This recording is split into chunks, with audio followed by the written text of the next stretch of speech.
Hola, soy Jenny Díaz Huentén, profesora general básica de la ciudad de Los Ángeles.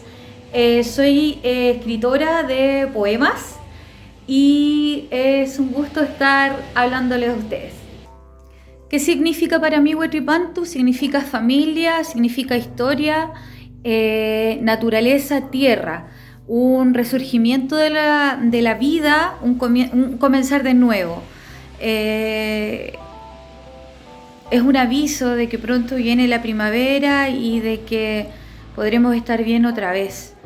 Y de recordar que soy champurria y eso es orgullo para mí, porque tengo una parte de mi cultura, de la cultura mapuche, de saber de dónde vengo y para dónde tendré que ir en algún momento, hacia la tierra. Huetripantu para mí significa comunidad, compartir, es un renacimiento, es salir de este invierno que uno cree que es terrible para comenzar con una primavera y que renazca todo. Me recuerda el Huetripantu a la tierra, de que somos tierra y que salimos de ella y volveremos a ella nuevamente.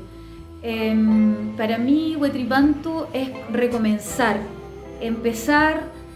Es familia, es recordar a los ancestros, es volver al origen y recordar de que una parte mía es parte de este territorio que no era Chile, que era tierra inicialmente. Así que muchas gracias por todo.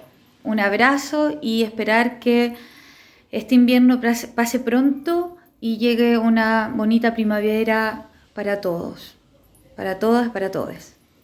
Los quiero. Arrullo del Canelo. Cae, Canelo, cae, cae, Canelo, cae. Duerme la tierra oscura, cae, Canelo, cae. Duerme la muerte sola, niño pequeño, cae. Duerme la noche, niña, cae, Canelo, cae. Calma mi pena aguada, duerme mi niño afuera, cae, Canelo, cae, cae, Canelo, cae.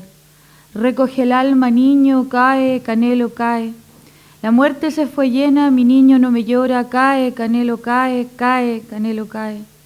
Levanta mi alma llora, mi alma se quedó sola, cae, Canelo, cae, cae, Canelo, cae.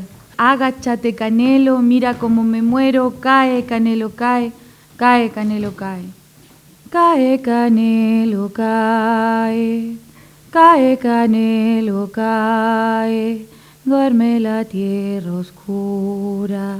Cae, Canelo, cae, duerme la muerte sola, niño pequeño, cae, duerme la noche, niña, cae, Canelo, cae, calma mi pena aguada, duerme mi niño afuera, cae, Canelo, cae. Cae, Canelo, cae.